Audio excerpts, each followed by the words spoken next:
Cette cinquième course, on accueille sur notre plateau Thierry Bénard. Bonsoir. Bonsoir.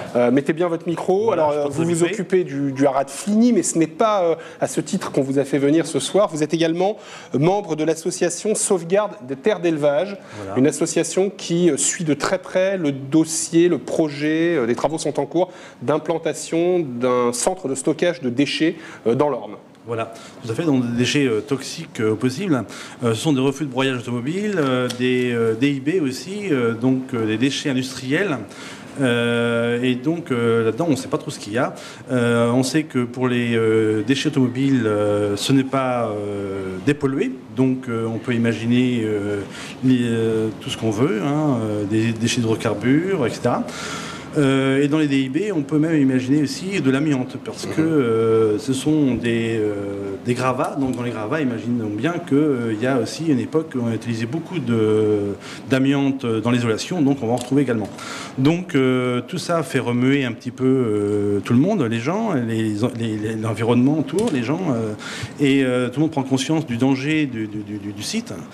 Et par conséquent, on a remué ces terres et par conséquent, on a réussi à avoir un rendez-vous avec le ministre de l'écologie, Delphine Batho, le 20 août dernier.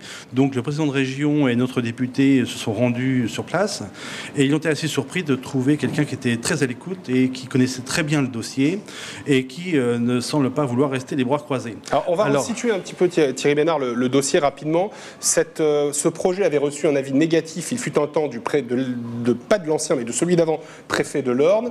Voilà. Le tribunal administratif avait cassé ce refus d'implantation et l'ex-ministre de l'Environnement, de l'écologie, Nathalie Kosciusko-Morizet, avait refusé de faire appel, laissant donc la voie libre aux travaux. Et c'est sur ce point-là, apparemment, que Delphine Batho s'est dit qu'il serait peut-être utile de revenir en arrière et de refaire une enquête publique de façon à déterminer qu'il y a peut-être sûrement des infractions.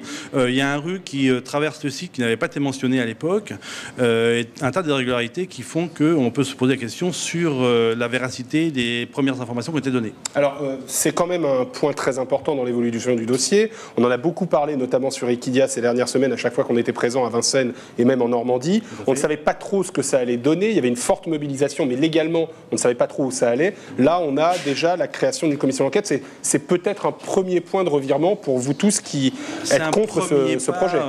Dans l'évolution du dossier, un premier pas au moins avec les politiques, où on est soutenu à la fois par la presse et les politiques, et on vous en remercie. Mais ce n'est que le début de la bataille. Et c'est maintenant qu'il faut continuer notre mobilisation. Donc on fait appel à tout le monde, à toutes les bonnes volontés pour continuer de signer les pétitions. On a déjà 8000 signatures, mais on a encore besoin de davantage, et aussi pour venir nous soutenir sur le terrain, par exemple comme le 10 septembre où on va recevoir Monsieur Placé sur le site du GDE le 10, donc à Nonanlepin, pour essayer de mobiliser toujours plus de monde, faire parler plus de nous et du projet qui est un scandale écologique. Alors on peut le resituer, ce projet, projet de stockage de refus de broyage. Qu'est-ce que c'est le refus de broyage? Alors, le refus de broyage automobile, vous comprenez bien, dans une voiture, on recycle environ 80% de l'ensemble de la voiture. De ce qui peut être recyclé. Voilà. Donc une voiture, si on considère qu'elle fait à peu près une tonne, on en recycle 80%, 800 kg, et les 20 derniers pourcents, ce sont tous les plastiques, les caoutchoucs, les mousses de siège, etc. Alors dans l'absolu, c'est pas très dangereux, mais quand c'est pas bien dépollué, quand on n'enlève pas les batteries des véhicules et qu'on les broye, et quand on n'enlève pas l'huile dans les carters, etc., tout ça fait un super cocktail polluant et qui va se retrouver dans la nappe. Et puis on craint aussi des feux. Parce que lorsqu'ils broient les automobiles, il y a beaucoup de débris de verre, évidemment, et quand c'est un stockage en plein air, comme là ça va se passer, on craint, par le biais du soleil, des effets loupe qui vont enflammer les mousses, qui vont être imprégnées d'hydrocarbures, et qui vont prendre feu. D'accord. Et donc les feux sont très difficiles à éteindre. On ne peut pas les arroser, parce que sinon ça pollue la nappe.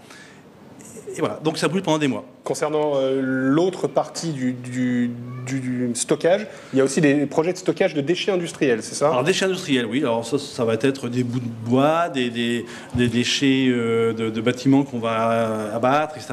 Alors là-dedans, on imagine bien aussi qu'il y aura de l'amiante. parce que c'est un grand problème dans notre société. On a mis beaucoup d'amiante partout, dans tous dans tous les systèmes d'isolation il y a quelques années, et maintenant il faut s'en défaire.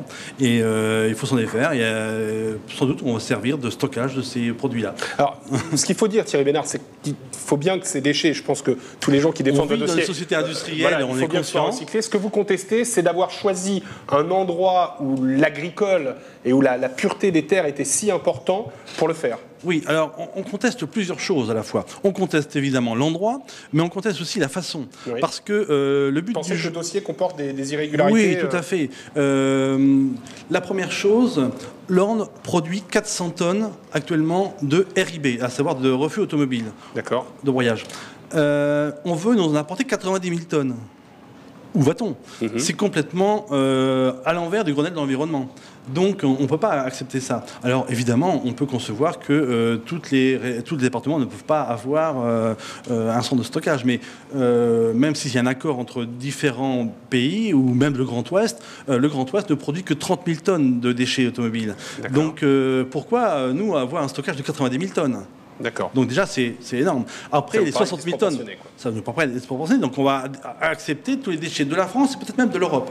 Alors ça, c'est dans le cas de recyclage de 20%. Mais il y a une directive de l'Europe qui dit que pour 2015, il va falloir recycler 95% des véhicules. Donc l'Orne ne va plus produire que 100 tonnes par an de RIB. Et on va devoir en stocker 90 000. Où va-t-on? C'est de la folie. Donc voilà. Donc mauvais projet. Certes au mauvais endroit, mais de toute façon mauvais projet. Et en fait, c'est un projet où personne ne veut. Il faut le concevoir. Donc il faut trouver des solutions de recyclage propre et de dépollution. Ça existe, mais il faut en avoir la volonté. C'est un dossier qui est éminemment politique depuis le début, qui a subi plusieurs revirements politiques. Aujourd'hui, vous espérez justement que cette politique et que ce monde politique soit enfin favorable à l'arrêt de ces travaux. Est-ce que légalement, c'est possible? Est-ce que ces travaux peuvent s'arrêter assez vite? Est-ce que ça va être long? Écoutez, nous espérons que ça va aller assez rapidement. Nous sommes conscients qu'il va falloir se battre, que la mobilisation va falloir qu'elle diminue et qu'elle s'intensifie. Oui. Mais les politiques nous ont apporté le projet et c'est à eux de les faire. Ils font les lois et ils peuvent revenir en arrière. Il suffit qu'ils prennent conscience de la dangerosité du projet et ils ne sont pas là pour cautionner des entreprises qui connaissent bien, qui se mettent en travers des règles régulièrement. Ils connaissent l'entreprise GDE qui, sur d'autres sites, ne sont pas dans la légalité et par conséquent, ils connaissent très bien la difficulté que cette entreprise-là rencontre partout sur tous les sites qu'ils exploitent. D'accord. Le message est passé. De nouveaux espoirs, donc, Monsieur Bénard, dans l'évolution du dossier GDE. Il faut continuer que la mobilisation et que chacun, en fonction de ses moyens, participe par sa présence, par le fait des signatures, par le fait pour nous aider.